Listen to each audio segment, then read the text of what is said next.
Dans cet OpenDev Training, nous allons examiner un des points fondamentaux, notamment quelle est la différence entre les flottes de véhicules et les véhicules de particuliers. Cette différenciation va déterminer comment l'activation va se dérouler, mais aussi quelle donnée est disponible et pour quel objectif. Jetez-y un coup d'œil et nous allons pour commencer visualiser cela rapidement, et ce à l'aide de ce qui apparaît à l'écran. Et si vous regardez ce qui est à l'écran, cela décrit comment nous opérons chez High Mobility.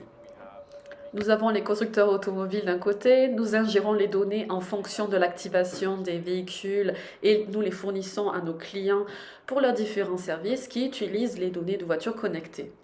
D'une part, nous avons les opérateurs de flotte de véhicules. Il peut s'agir plus particulièrement de propriétaires de flotte. Cela peut être des compagnies de location de véhicules ou des flottes d'entreprises utilisant cette donnée ou qui souhaitent accéder à la donnée de leur flotte. Il peut s'agir de fournisseurs de solutions pour les flottes qui, en tant qu'intermédiaires, se chargent d'intégrer les données dans des systèmes complets.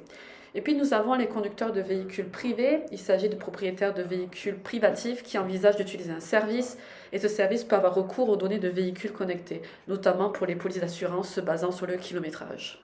Et cette distinction est plutôt importante car selon la catégorie à laquelle vous appartenez, il existe différentes méthodes pour intégrer les données, mais aussi comment vous devriez vous occuper de la conformité à la RGPD en général et comment vous l'implémenteriez techniquement et opérationnellement dans vos systèmes.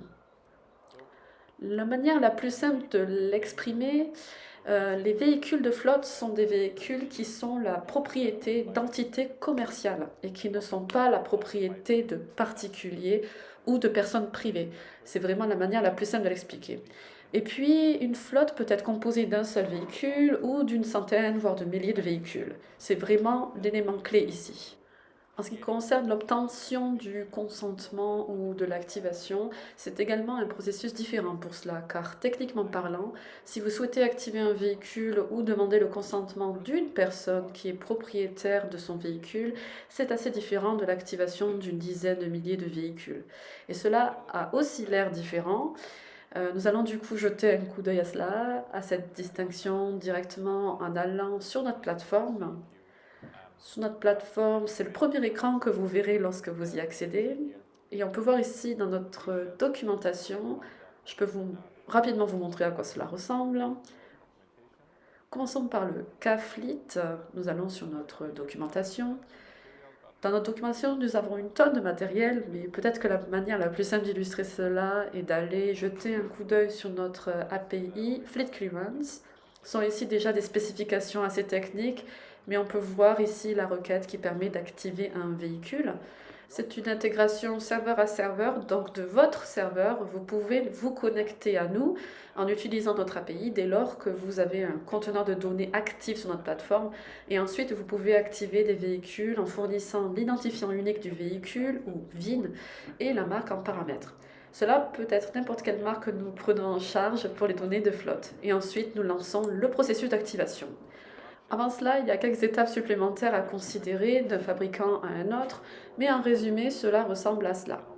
Peu importe si vous souhaitez activer un véhicule ou des centaines de véhicules, vous pouvez les passer en paramètres directement dans cette API pour démarrer le processus d'activation. C'est un processus asynchrone dès lors que nous recevons cette requête. Cela dépend des fabricants. Dans certains cas, nous devons envoyer une instruction au véhicule pour commencer à collecter ces données et les envoyer. Et ensuite, vous commencez à recevoir ces données. Il se passe de nombreuses choses en arrière-plan et nous approfondissons ces détails dans les autres vidéos de nos OpenDev Training. Pour les consommateurs privés, c'est un peu différent car, bien sûr, vous ne pouvez pas envoyer le VIN directement. Vous avez vraiment besoin de notre fonctionnalité intégrée pour capturer le consentement, qui est dès lors fourni par les fabricants, mais également par nous, par High Mobility. Donc au lieu de valider ou de recevoir un accord d'un propriétaire de flotte, dans ce cas, il n'y a pas de propriétaire de flotte. Vous devez recueillir le consentement directement du conducteur du véhicule, qui est aussi le propriétaire du véhicule. Jetant un coup d'œil à un exemple, j'ouvre ici le parcours d'obtention de consentement. Donc ici, c'est ce que le conducteur, le propriétaire du véhicule, va expérimenter quand il souhaite donner accès à leurs données pour votre service. Si votre solution est construite, bien entendu, pour les consommateurs privés. Donc au lieu d'utiliser notre API pour activer des véhicules, vous redirigeriez votre utilisateur vers ce processus de consentement. Et je peux choisir de me connecter avec mon compte. J'ai juste besoin également ici de mon mot de passe. Ensuite, on montre directement à l'utilisateur quelles données nous voulons accéder. Ceci est seulement une application de test. J'ai déjà quelques véhicules dans mon compte. Donc, j'en ai un de sélectionné par défaut, le dernier que j'ai utilisé. Et il est vraiment indiqué à moi-même dans ce cas où au final, à l'utilisateur, le propriétaire du véhicule, quelles données seront accédées, comme par exemple les points de données relatifs au chargement de la batterie. Il est affiché ici la liste complète de différents points de données. S'il y a des données de diagnostic, comme le kilométrage ou les codes de défaut, tout est affiché ici, même dans cette étape de consentement. Cela va être un peu différent d'un cas à l'autre, d'un fabricant à un autre. Cela dépend vraiment de la manière dont les fabricants ont implémenté ceci. Mais c'est un exemple assez basique ici. C'est un bon exemple de ce à quoi cela pourrait ressembler dans ce cas pour BMW. Je peux accepter ici et continuer, mais je peux aussi rajouter un autre véhicule, sélectionner une des marques qui a été configurée dans ce conteneur de données et ensuite entrer l'identifiant unique du véhicule, le VIN.